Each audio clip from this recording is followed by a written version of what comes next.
Hi hello അസ്സാം വലൈക്കും welcome back my YouTube channel. അപ്പോൾ ഇന്ന് നമ്മൾ വന്നിട്ടുള്ളത് കടൽ കടന്നുള്ള ഒരു ബീഫ് അച്ചാറിൻ്റെ റെസിപ്പി ആയിട്ടാണ് കേട്ടോ. അപ്പോൾ ബീഫ് നമ്മൾ ഓൾറെഡി ഇവിടെ ചെറിയ പീസാക്കി കട്ട് ചെയ്ത് വേവിച്ച് വെച്ചിട്ടുണ്ട് കേട്ടോ. മഞ്ഞൾ, കുരുമുളക് പൊടി, ഉപ്പ് ഇവയൊക്കെ ചേർത്ത് കുക്കറിലൊരു ബീഫിൻ്റെ വേവിനനുസരിച്ച് നമ്മൾ വിസിലടിച്ച് വേവിച്ച് വെച്ചിട്ടുണ്ട് കേട്ടോ. പിന്നെ നമ്മളിത് ഫ്രൈ ആക്കി എടുക്കുകയാണ്. അത് നമ്മൾ നല്ലെണ്ണയിലാണ് കേട്ടോ ഫ്രൈ ആക്കി എടുക്കുന്നത്. അപ്പോൾ നമ്മൾ ഈ ഒരു വീഡിയോ എടുക്കുന്ന സമയത്ത് നമ്മൾ റമദാനിലാണ് കേട്ടോ ഈ ഒരു വീഡിയോ എടുത്ത് വെച്ചിട്ടുള്ളത്. അപ്പോൾ ഇത് നമ്മൾ കൂടുതൽ ഇതിൽ നമ്മൾ വിനാഗിരി ഒന്നും ഒഴിക്കാതെയാണ് നമ്മളിത് ഉണ്ടാക്കുന്നത് കേട്ടോ. കാരണം അത് നമുക്ക് കൊടുത്തു വിടാനുള്ളതാണ് കേട്ടോ. കടൽ കിടക്കാനുള്ളൊരു സംഭവമായതുകൊണ്ട് അതിനുള്ളൊരു സെറ്റപ്പിലാണ് കേട്ടോ നമ്മളിത് ഉണ്ടാക്കുന്നത്. വീട്ടിലാണെങ്കിൽ നമുക്ക് അതിൽ സുറുക്കിയൊക്കെ നല്ലപോലെ ഒഴിച്ച് സെറ്റ് ചെയ്ത് വെക്കാം കേട്ടോ. അപ്പോൾ ബീഫ് നല്ല കിലോനാകുന്നത് വരെ നമ്മളിത് ഫ്രൈ ആക്കി എടുക്കണം കേട്ടോ. അപ്പം അങ്ങനെ നമ്മൾ ബാക്കിയുള്ളത് കൂടെ ഫ്രൈ ആക്കി എടുക്കുക. പിന്നെ നമുക്കിതിൻ്റെ ഒരു ABCD ഒന്നും അറിയാത്തതുകൊണ്ട് നമ്മൾ ആ ഭാഗത്തേക്ക് അങ്ങോട്ട് പോയിട്ടില്ല കേട്ടോ. വീഡിയോ എടുക്കാനൊക്കെ അന്ന് റമദാനായതുകൊണ്ട് ഞങ്ങൾ എല്ലാവരും ഉണ്ടായപ്പോൾ അവർ കുട്ടികളാണ് കേട്ടോ വീഡിയോ എടുത്ത് തന്നിട്ടുള്ളത്. അപ്പോൾ അച്ചാറിൻ്റെ പ്രിപ്പറേഷൻ എന്ന് പറഞ്ഞാൽ അത് ജംഷിയാണ് കേട്ടോ ചെയ്യുന്നത്. അപ്പോൾ അതിൻ്റെ കൂട്ടത്തിൽ തന്നെ നമ്മളൊരു മീനച്ചാറും ഇട്ടിട്ടുണ്ടായിരുന്നു കേട്ടോ. അതിൻ്റെ വീഡിയോ നമ്മൾ എടുത്തിട്ടില്ല. അത് വേണമെന്നുണ്ടെങ്കിൽ ആ ഒരു മീനച്ചാറ് വേണമെന്നുണ്ടെങ്കിൽ നിങ്ങളൊന്ന് കമൻറ്റ് ചെയ്യാം കേട്ടോ. അപ്പോൾ നമുക്ക് മീനച്ചാറിൻ്റെ റെസിപ്പി നമ്മൾ ചെയ്യാം.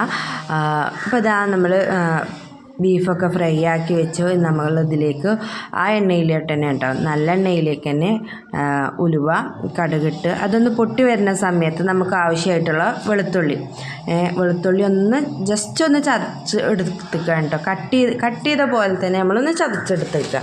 നന്നായിട്ട് ചതയാതെ ജസ്റ്റ് ഒന്ന് ചതച്ചെടുത്തേക്കുക. അതിലേക്ക് പിന്നെ നമുക്ക് കറിവേപ്പില, പിന്നെ ഇതൊന്ന് നല്ലപോലെ ഒന്ന് മൂത്തതിന് ശേഷം അതാ ഇഞ്ചിയാണ് കേട്ടോ. ഒരു നല്ലൊരു പീസ് ഇഞ്ചി ഇട്ട് കൊടുത്തിട്ടുണ്ട്. ഇതൊക്കെ നമ്മൾ അച്ചാറിൻ്റെ ക്വാണ്ടിറ്റിക്ക് അനുസരിച്ച് ചേർത്ത് കൊടുക്കേണ്ട ഒരു സംഭവമാണ് കേട്ടോ, വെളുത്തുള്ളി ഇഞ്ചിയൊക്കെ. അപ്പോൾ ഇത് നല്ലപോലെ ഒന്ന് മൂത്ത് വരട്ടെ കേട്ടോ. അതുവരെ നമുക്കിതിങ്ങനെ ഇളക്കിക്കൊണ്ടിരിക്കുക കേട്ടോ. നമ്മളിതിലേക്ക് ചതച്ച് ചേർത്ത് വെളുത്തുള്ളിയുടെ പുറത്ത് നമ്മൾ ഓരോ വെളുത്തുള്ളി നമ്മൾ ചതക്കാതെ ഇട്ട് കൊടുത്തിട്ടുണ്ട് കേട്ടോ. വെളുത്തുള്ളിയായിട്ട് ഇട്ട് കൊടുത്തിട്ടുണ്ട്, കട്ട് ചെയ്യുകയൊന്നും ചെയ്യാതെ ഇട്ട് കൊടുത്തിട്ടുണ്ട് കേട്ടോ.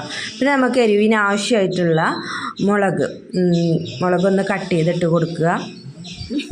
അച്ചാറിലേക്കുള്ള എരിവൊക്കെ നിങ്ങളുടെ ഒരു ഓപ്ഷനാണ് കേട്ടോ, എത്രത്തോളം വേണം എന്നുള്ളത്.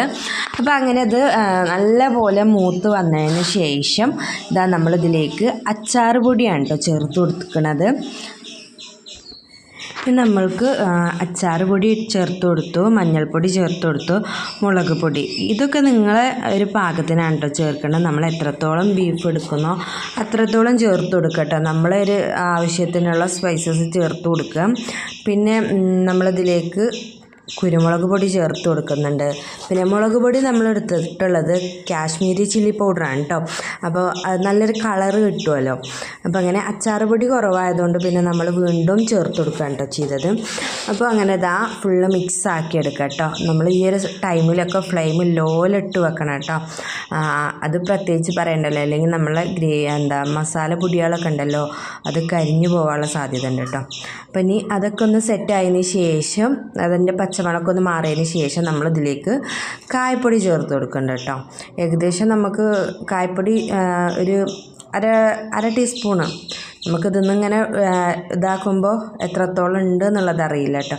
പിന്നെ നമ്മളിതിലേക്ക് ഒരു പാകത്തിന് ഈ ഗ്രേവിയിലേക്ക് പാകത്തിനുള്ള ഉപ്പ് ചേർത്ത് കൊടുക്കുക. ഓൾറെഡി നമ്മൾ ബീഫിൽ ഉപ്പ് ചേർത്തതുകൊണ്ട് നമ്മൾ ഈ ഒരു ഗ്രേവിയിലേക്ക് മാത്രമായിട്ടുള്ള ഉപ്പ് ചേർത്തിട്ട് നമ്മളിതാ ബീഫ് ഇതിലേക്ക് കൊണ്ട് തട്ടിക്കൊടുക്കുക കേട്ടോ. അതിന് ശേഷം നല്ലപോലെ മിക്സ് ആക്കിയതിന് ശേഷം നമുക്കിതിലേക്ക് ആവശ്യമായിട്ടുള്ള വിനാഗിരി ചേർത്ത് കൊടുക്കുക കേട്ടോ. അത് നമ്മൾ കുറച്ച് മാത്രമാണ് കേട്ടോ ചേർത്ത് കൊടുക്കുന്നത്. നമുക്ക് പാക്ക് ചെയ്യുമ്പോൾ പുറത്തേക്ക് പോകരുത് എന്നുള്ളൊരു ലെവലിലാണ് കേട്ടോ നമ്മൾ ചേർത്ത് കൊടുക്കുന്നത്. നമുക്കിത് നന്നായിട്ട് മിക്സാക്കി ഇപ്പോൾ നമുക്ക് തോന്നും കേട്ടോ അതിൽ കൂടുതൽ വിനാഗിരി ഉണ്ടെന്ന് കേട്ടോ. ഇല്ല കേട്ടോ, ഒരു പാകത്തിനുള്ളൊരു വിനാഗിരിയാണ്. അപ്പോൾ അതൊന്ന് തിക്കായി വരികയും ചെയ്തു കേട്ടോ. അപ്പോൾ ഇതാ ഈ ഒരു പരുവത്തിലാണ് കേട്ടോ നമുക്ക് ബീഫ് അച്ചാർ കിട്ടിയിട്ടുള്ളത്. അടിപൊളി ടേസ്റ്റായിരുന്നു കേട്ടോ.